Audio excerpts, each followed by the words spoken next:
శ్రీ శ్రీనివాస గాయత్రి మంత్రం. కోరిన కోర్కెలు తీరేందుకు ఈ మంత్రాన్ని 108 సార్లు జపించవలెను. ఓం నిరంజనాయ విద్మహే నిరాభాసాయ ధీమహి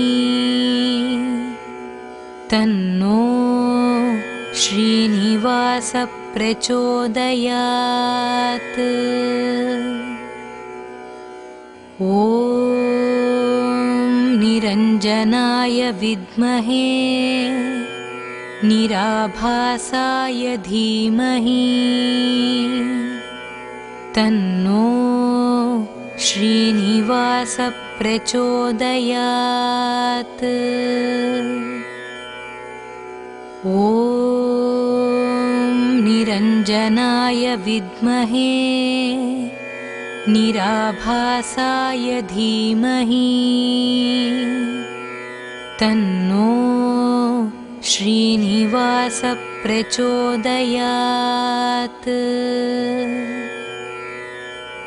ఓం నిరంజనాయ విద్మహే నిరాభాసాయ ధీమహి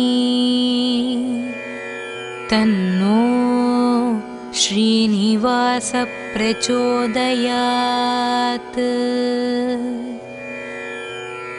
ఓం నిరంజనాయ విద్మహే నిరాభాసాయ ధీమహి తన్నో శ్రీనివాస ప్రచోదయాత్. ఓం నిరంజనాయ విద్మహే నిరాభాసాయ ధీమహి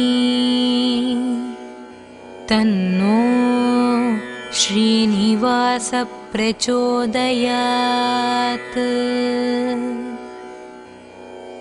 ఓం నిరంజనాయ విద్మహే నిరాభాసాయ ధీమహి తన్నో శ్రీనివాస ప్రచోదయాత్. ఓం నిరంజనాయ విద్మహే నిరాభాసాయ ధీమహి తన్నో శ్రీనివాస ప్రచోదయాత్.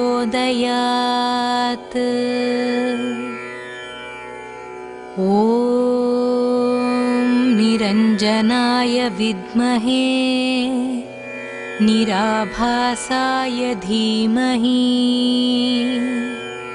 తన్నో శ్రీనివాస ప్రచోదయాత్.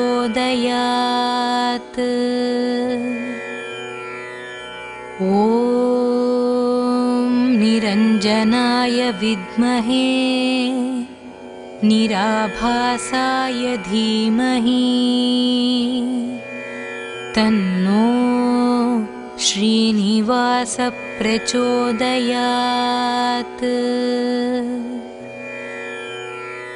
ఓం నిరంజనాయ విద్మహే నిరాభాసాయ ధీమహి తన్నో శ్రీనివాస ప్రచోదయాత్.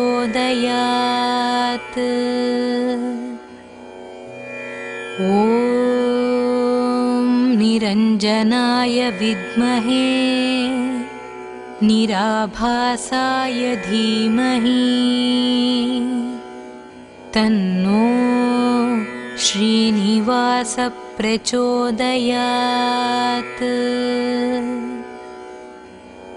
ఓం నిరంజనాయ విద్మహే నిరాభాసాయ ధీమహి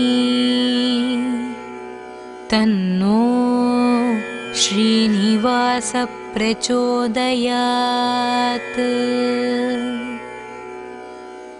ఓం నిరంజనాయ విద్మహే निराभासाय धीमहि तन्नो श्रीनिवास प्रचोदयात्। ॐ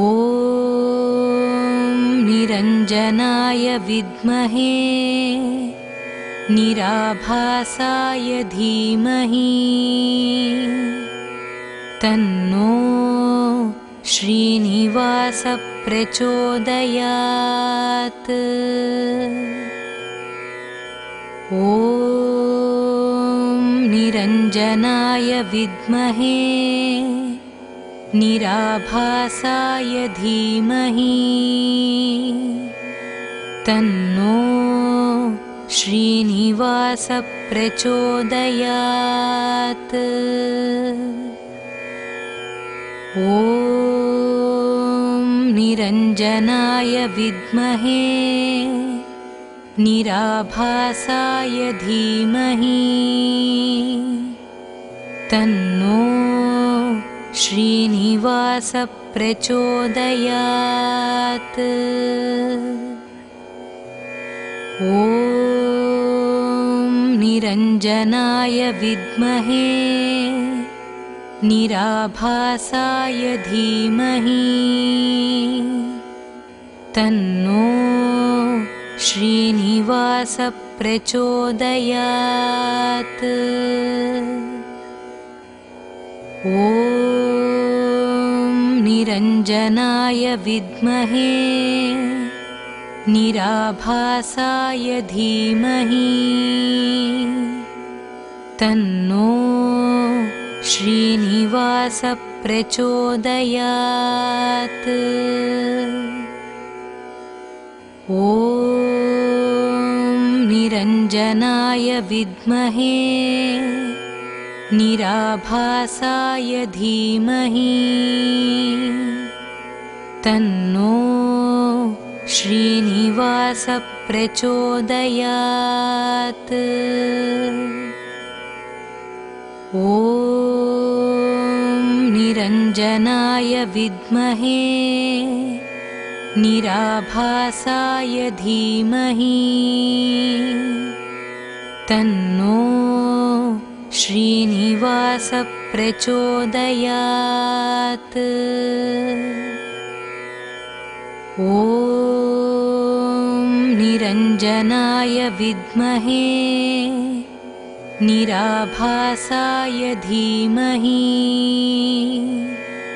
तन्नो श्रीनिवास प्रचोदयात्। ॐ निरञ्जनाय विद्महे निराभासाय धीमहि तन्नो श्रीनिवास प्रचोदयात्। ॐ निरञ्जनाय विद्महे निराभासाय धीमहि तन्नो श्रीनिवास प्रचोदयात्। ॐ निरञ्जनाय विद्महे निराभासाय धीमहि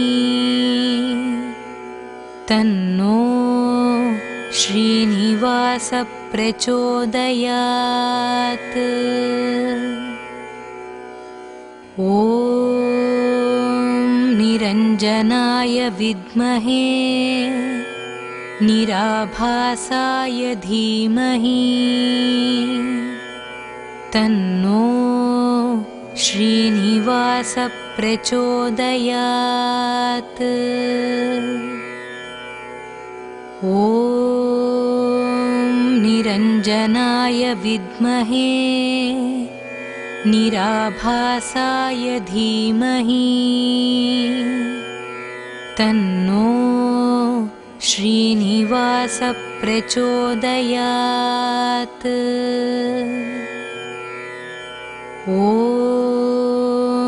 निरञ्जनाय विद्महे निराभासाय धीमहि तन्नो श्रीनिवास प्रचोदयात्। ॐ निरञ्जनाय विद्महे निराभासाय धीमहि तन्नो श्रीनिवास प्रचोदयात्। ॐ निरञ्जनाय विद्महे निराभासाय धीमहि तन्नो श्रीनिवास प्रचोदयात्।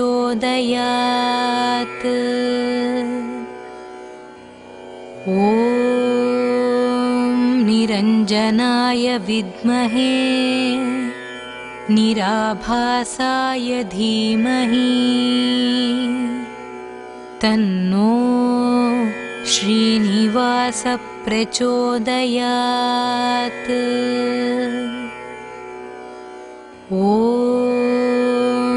निरञ्जनाय विद्महे निराभासाय धीमहि तन्नो श्रीनिवास प्रचोदयात्। ॐ निरञ्जनाय विद्महे निराभासाय धीमहि तन्नो श्रीनिवास प्रचोदयात्। ॐ निरञ्जनाय विद्महे निराभासाय धीमहि तन्नो श्रीनिवास प्रचोदयात्। ॐ निरञ्जनाय विद्महे निराभासाय धीमहि तन्नो श्रीनिवास प्रचोदयात्। ॐ निरञ्जनाय विद्महे निराभासाय धीमहि तन्नो श्रीनिवास प्रचोदयात्। ॐ निरञ्जनाय विद्महे निराभासाय धीमहि तन्नो श्रीनिवास प्रचोदयात्। ॐ निरञ्जनाय विद्महे निराभासाय धीमहि तन्नो श्रीनिवास प्रचोदयात्। ॐ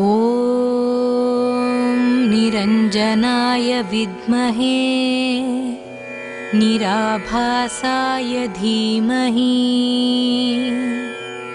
तन्नो श्रीनिवास प्रचोदयात्। ॐ निरञ्जनाय विद्महे निराभासाय धीमहि तन्नो श्रीनिवास प्रचोदयात्।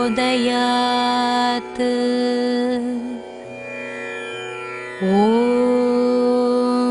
निरञ्जनाय विद्महे निराभासाय धीमहि तन्नो श्रीनिवास प्रचोदयात्। ॐ ॐ निरञ्जनाय विद्महे निराभासाय धीमहि तन्नो श्रीनिवास प्रचोदयात्। ॐ निरञ्जनाय विद्महे निराभासाय धीमहि तन्नो श्रीनिवास प्रचोदयात्।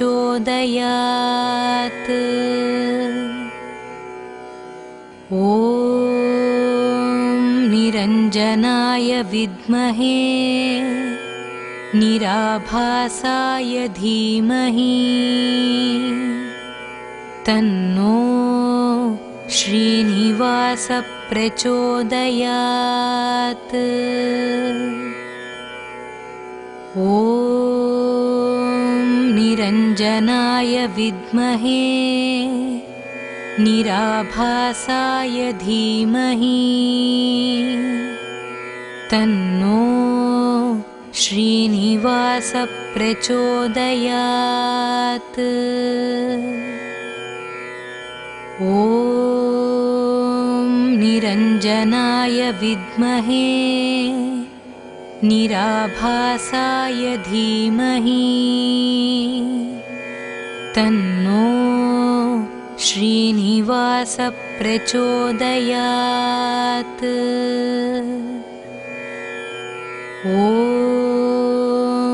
निरञ्जनाय विद्महे निराभासाय धीमहि तन्नो श्रीनिवास प्रचोदयात्। ॐ निरञ्जनाय विद्महे निराभासाय धीमहि तन्नो श्रीनिवास प्रचोदयात्। ॐ निरञ्जनाय विद्महे निराभासाय धीमहि तन्नो श्रीनिवास प्रचोदयात्। ॐ निरञ्जनाय विद्महे निराभासाय धीमहि तन्नो श्रीनिवास प्रचोदयात्। ॐ निरञ्जनाय विद्महे निराभासाय धीमहि तन्नो श्रीनिवास प्रचोदयात्। ॐ निरञ्जनाय विद्महे निराभासाय धीमहि तन्नो श्रीनिवास प्रचोदयात्। ॐ निरञ्जनाय विद्महे निराभासाय धीमहि तन्नो श्रीनिवास प्रचोदयात्। ॐ निरञ्जनाय विद्महे निराभासाय धीमहि तन्नो श्रीनिवास प्रचोदयात्। ॐ निरञ्जनाय विद्महे निराभासाय धीमहि तन्नो श्रीनिवास प्रचोदयात्।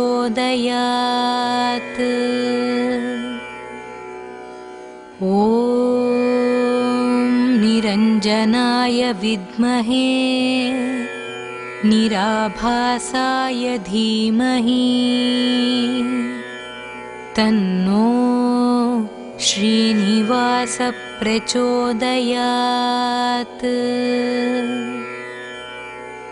ॐ निरञ्जनाय विद्महे निराभासाय धीमहि तन्नो श्रीनिवास प्रचोदयात्। ॐ निरञ्जनाय विद्महे निराभासाय धीमहि तन्नो श्रीनिवास प्रचोदयात्।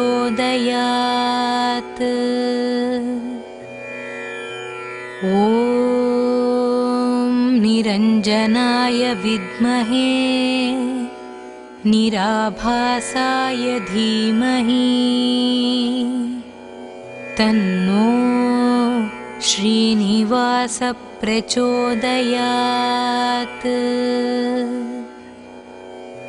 ॐ निरञ्जनाय विद्महे निराभासाय धीमहि तन्नो श्रीनिवास प्रचोदयात्।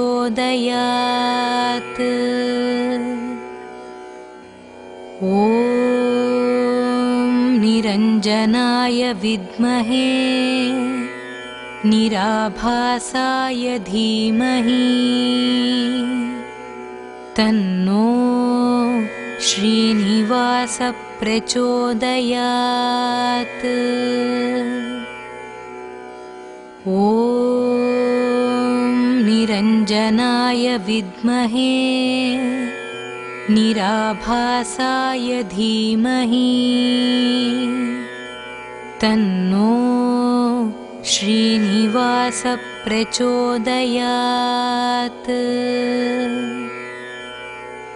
ॐ निरञ्जनाय विद्महे निराभासाय धीमहि तन्नो श्रीनिवास प्रचोदयात्।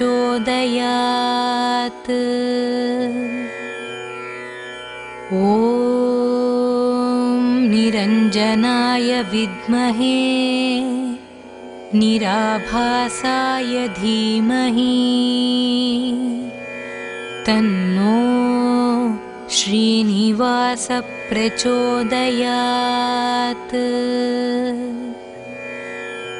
ॐ निरञ्जनाय विद्महे निराभासाय धीमहि तन्नो श्रीनिवास प्रचोदयात्। ॐ निरञ्जनाय विद्महे निराभासाय धीमहि तन्नो श्रीनिवास प्रचोदयात्।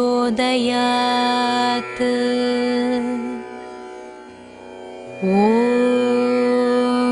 निरञ्जनाय विद्महे निराभासाय धीमहि तन्नो श्रीनिवास प्रचोदयात्। ॐ निरञ्जनाय विद्महे निराभासाय धीमहि तन्नो श्रीनिवास प्रचोदयात्।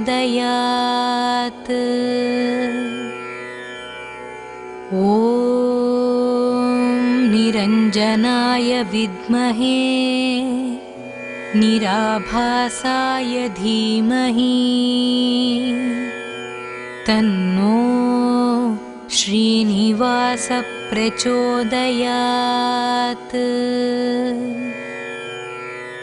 ॐ निरञ्जनाय विद्महे निराभासाय धीमहि तन्नो श्रीनिवास प्रचोदयात्।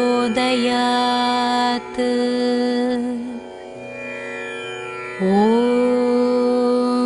निरञ्जनाय विद्महे निराभासाय धीमहि तन्नो श्रीनिवास प्रचोदयात्।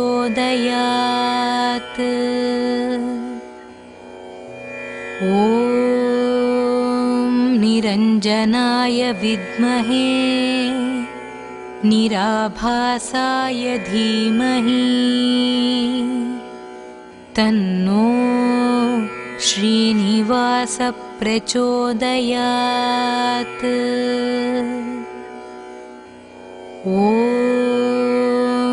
निरञ्जनाय विद्महे निराभासाय धीमहि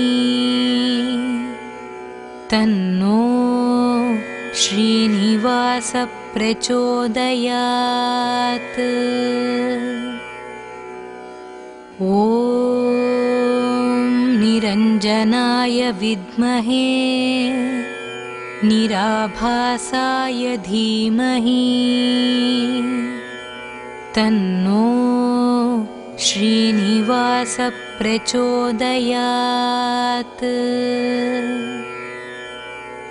ॐ निरञ्जनाय विद्महे निराभासाय धीमहि तन्नो श्रीनिवास प्रचोदयात्। ॐ निरञ्जनाय विद्महे निराभासाय धीमहि तन्नो श्रीनिवास प्रचोदयात्।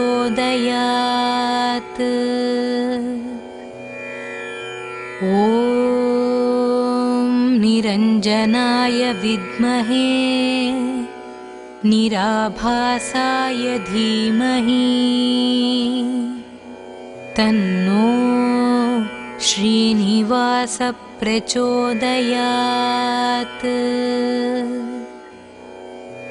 ॐ निरञ्जनाय विद्महे निराभासाय धीमहि तन्नो श्रीनिवास प्रचोदयात्। ॐ निरञ्जनाय विद्महे निराभासाय धीमहि तन्नो श्रीनिवास प्रचोदयात्। ॐ निरञ्जनाय विद्महे निराभासाय धीमहि तन्नो श्रीनिवास प्रचोदयात्। ॐ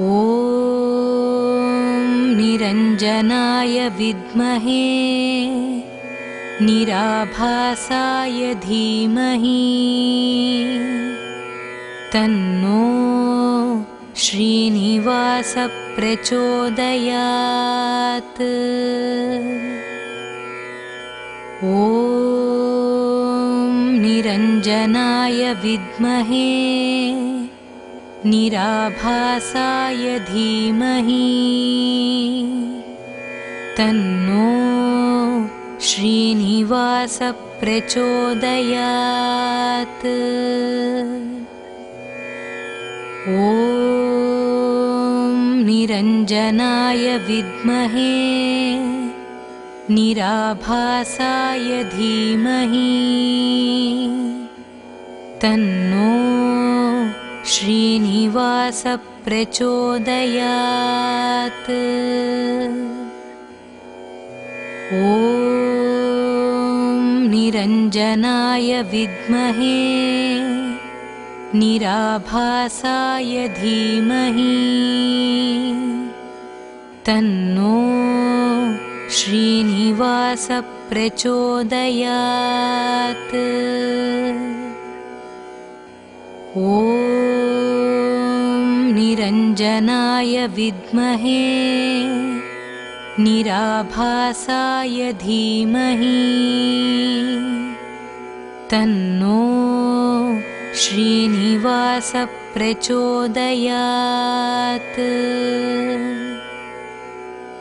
ॐ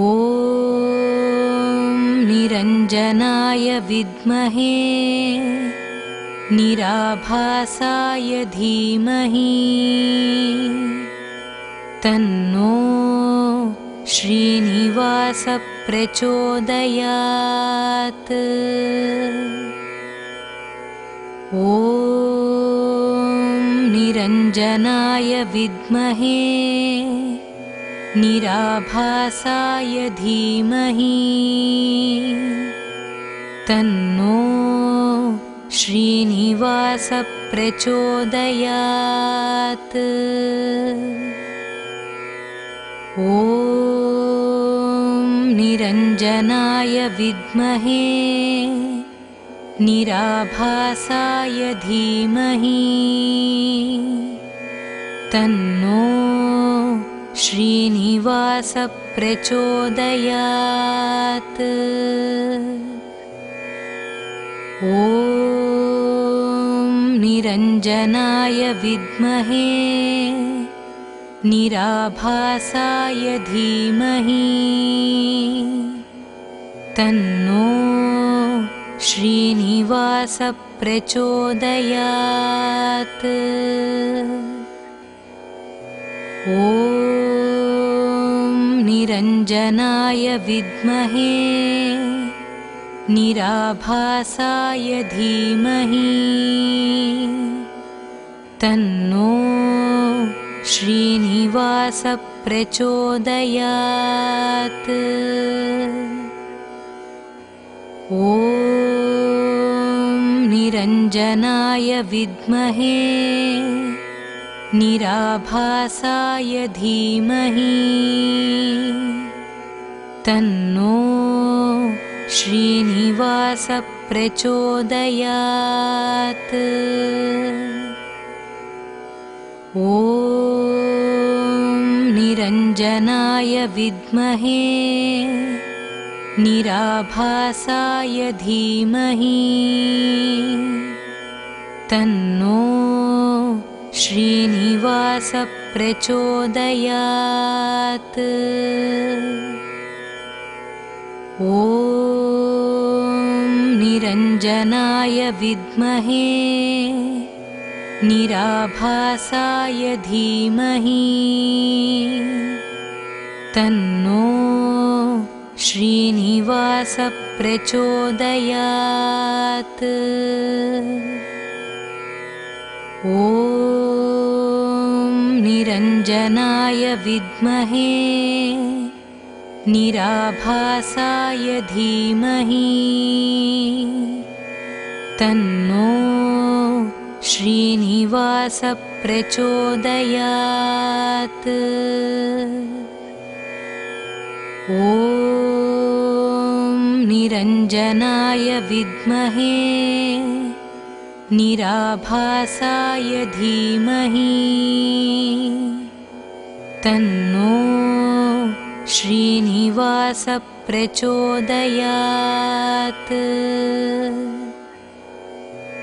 ॐ निरञ्जनाय विद्महे निराभासाय धीमहि तन्नो श्रीनिवास प्रचोदयात्। ॐ ॐ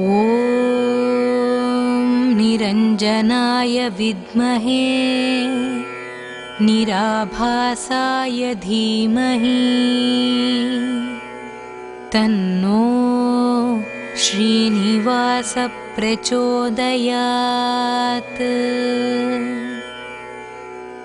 ॐ निरञ्जनाय विद्महे निराभासाय धीमहि तन्नो श्रीनिवासः प्रचोदयात्।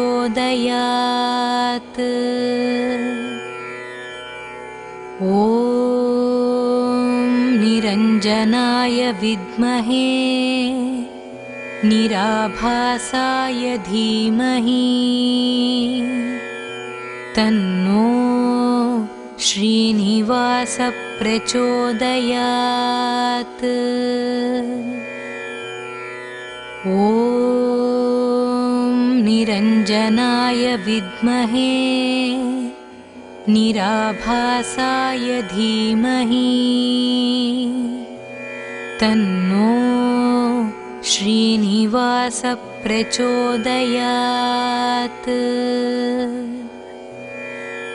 ॐ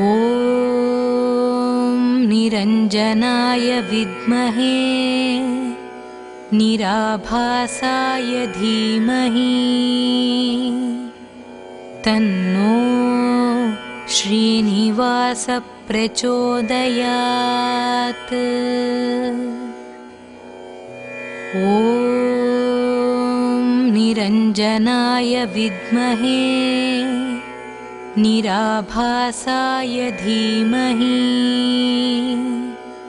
तन्नो श्रीनिवासः प्रचोदयात्। ॐ निरञ्जनाय विद्महे निराभासाय धीमहि तन्नो श्रीनिवासः प्रचोदयात्। ॐ निरञ्जनाय विद्महे निराभासाय धीमहि तन्नो श्रीनिवासः प्रचोदयात्। ॐ निरञ्जनाय विद्महे निराभासाय धीमहि तन्नो श्रीनिवासः प्रचोदयात्। ॐ निरञ्जनाय विद्महे निराभासाय धीमहि तन्नो श्रीनिवासः प्रचोदयात्। ॐ निरञ्जनाय विद्महे निराभासाय धीमहि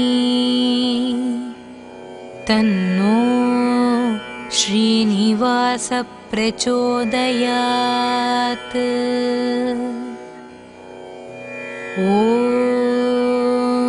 निरञ्जनाय विद्महे निराभासाय धीमहि